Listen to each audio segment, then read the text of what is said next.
Salut les internets. Aujourd'hui on va voir du lourd, du très très lourd.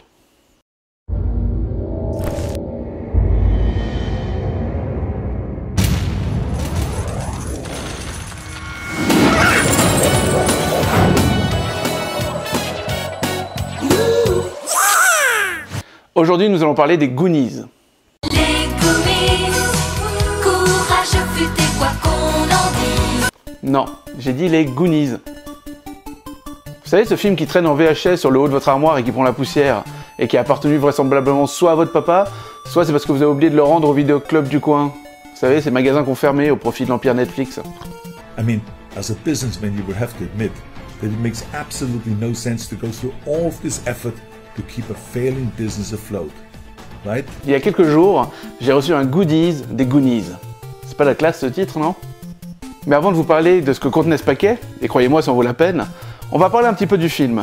Mais pour cela, je vais passer la main à quelqu'un qui aime parler de films avec fougue et passion. Indiana Toys. Tiens mon pote. Eh bien merci à toi Super Canard de me permettre d'apparaître dans ta vidéo et encore plus pour pouvoir parler d'un des films les plus cultes de l'histoire du cinéma, les Goonies. Qui ne connaît pas les Goonies, ce film qui nous a donné à nous, vieux trentenaires, l'envie plus jeune d'avoir une bande de potes avec qui chercher un trésor de pirate à vélo. Que vous soyez jeune ou plus vieux, tout le monde connaît les Goonies, mais au cas où, petite piqûre de rappel. Donc les Goonies, c'est une comédie d'aventure réalisée en 1985 par Richard Donner, qui 2 ans plus tard réalisera le premier opus de la franchise L'Arme Fatale, sur un scénario de Chris Columbus, le papa de Gremlins, et produit par Amblin Entertainment, la société de Steven Spielberg.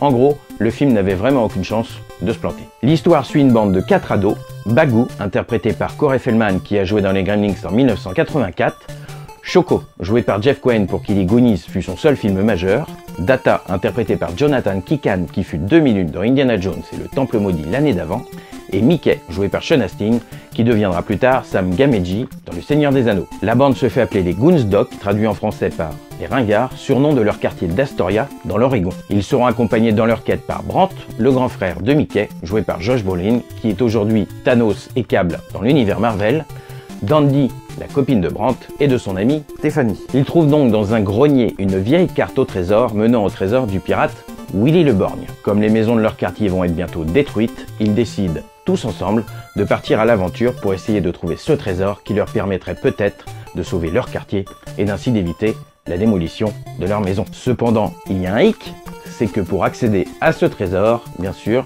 ils doivent passer par une cabane abandonnée où séjournent les Fratelli, une famille de malfrats en cavale qui les suivront eux aussi pour avoir une chance de mettre la main sur ce trésor. La bande trouvera quand même un allié caché dans la cabane avec Sinoc, le dernier rejeton des Fratelli, mi-humain, mi-monstre, mais surtout 100% gentil, qui les aidera à mettre la main sur le trésor en premier. Le film est bourré de références à d'autres films, comme par exemple Superman, James Bond ou encore les Gremlins, lors par exemple d'une discussion téléphonique entre Choco et le shérif qui lui dit « Ah oui, comme la fois où tu m'avais dit l'histoire à dormir debout de toutes ces petites créatures qui se multipliaient lorsqu'on leur jetait de l'eau dessus. » Il existe même une référence dans Jurassic Park aux Goonies, car Denis Nedry, le méchant informaticien, porte par exemple la veste de Bagoo, la chemise à fleurs de Choco ou encore le ciré jaune de Mickey dans plusieurs scènes du film.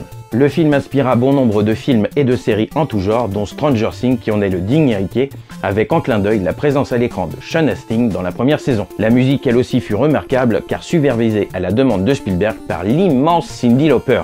Elle a même fait venir sur l'album du film le groupe The Bangles, encore inconnu à l'époque pour le titre I Got Nothing, et qui apparaîtront même dans la deuxième version du clip Goonies Are Good Enough de Cyndi Lauper en présence de stars du catch et même de Steven Spielberg. Allez, pour finir, quelques anecdotes vite fait. Le film comporte quelques erreurs, mais la plus flagrante est celle à la fin du film où en décrivant son aventure à la police, Data nous dit que le moment le plus flippant de l'aventure était la pieuvre alors que la scène fut supprimée de la version finale du film, mais fut rajoutée dans les bonus du DVD. Le réalisateur Richard Donner apparaît dans le film en tant que shérif. Il y a un R2D2 miniature sur le bateau qui apparaît à la fin du film, et oui, Richard Donner n'a à aucun moment laissé les enfants voir le bateau de Willy le Borgne avant le tournage, pour qu'ils aient l'air surpris lors du tournage de la scène de la découverte du bateau. Et enfin, Data épelle le mot merde lorsque des pierres lui tombent dessus, car il avait promis à sa mère de ne dire aucun gros mot sur le tournage. Ça y est Super Canard, je pense que j'ai fait le tour du film Les Goonies, je peux enfin te repasser la main. Allez, c'est à toi, tiens.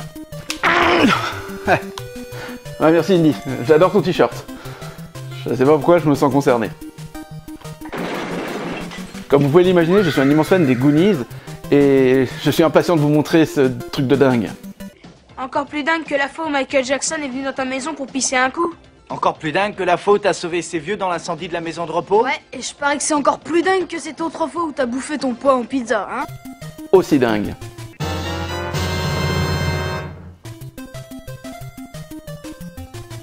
Mais qu'est-ce que c'est que ce truc? Eh bien, chers amis, il s'agit d'un morceau de la maison originale des Goonies, celle qu'on retrouve dans le film. La maison que cherchent à sauver les enfants. La maison d'Astoria, dans l'Oregon. Ouais. Mais c'est juste un morceau de bois pourri. Ouais. Mais c'est là que tout a commencé. Les Goonies est un film particulier. Soit on ne l'a pas vu enfant et c'est plutôt triste, soit on l'a vu et c'est devenu un classique, une référence même ultime. Mais pourquoi? Parce que finalement en 1985, beaucoup de classiques étaient déjà sortis. Indiana Jones, Star Wars, Conan, etc. Il n'est qu'un film parmi d'autres. Bien, mais au milieu d'autres. Bon, il faut comprendre qu'à l'âge que nous avions, bon, 1 an pour moi, mais je l'ai vu plus tard, le film parlait de nous, parlait des enfants, et en parlait bien. Il parle d'enfants comme nous, abreuvés de pop culture, qui aiment ça, et qui construisent leurs valeurs là-dessus. La soif d'aventure, l'amour des gadgets, l'amitié, l'honneur, tout ça. En fait, là, on parle de vrais geeks. Pas ceux qui jouent à Angry Birds sur leur iPhone à 1000 balles, mais ceux qui étaient au fond de la cour et que personne n'aimait vraiment. Ceux qui aimaient inventer des trucs, créer des mondes imaginaires. Nous, ce film parle des enfants et aux enfants, avec justesse. Ce film nous a marqués parce qu'il parle de nous, youtubeurs, qui aujourd'hui parlons de nos jouets, de nos souvenirs d'enfance, de notre soif d'aventure. D'ailleurs, je passe la parole à quelqu'un qui a envie de vous en parler. Salut Super Canard, c'est marrant que tu parles des Goonies.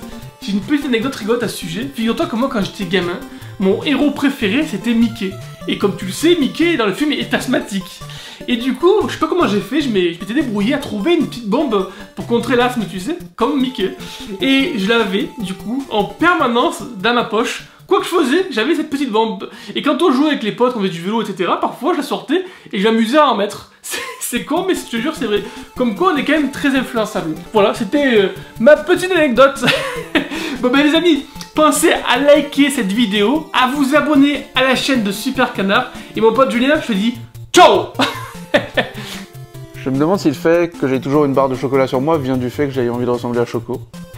Alors oui, c'est un vieux morceau de bois, avec de la peinture qui s'écaille, mais c'est un morceau d'histoire. Déjà d'histoire du cinéma, mais aussi de notre histoire à tous, enfants des années 80. Est-ce que vous réalisez? La prochaine fois qu'on verra le ciel, ce ne sera plus celui de notre ville. La prochaine fois qu'on aura un examen, on passera dans une autre école. Nos parents, ils cherchent à faire au mieux pour nous. Mais pour l'instant, ils doivent régler leurs propres problèmes. Alors tout ce qui compte, c'est ce qu'ils font. C'est juste ce qu'ils font là-haut. Mais ici en bas, ce qui compte, c'est ce que nous allons faire. C'est ce que nous allons faire qui compte ici. Tout sera fini pour nous dès que nous mettrons le pied dans ce seau pour remonter.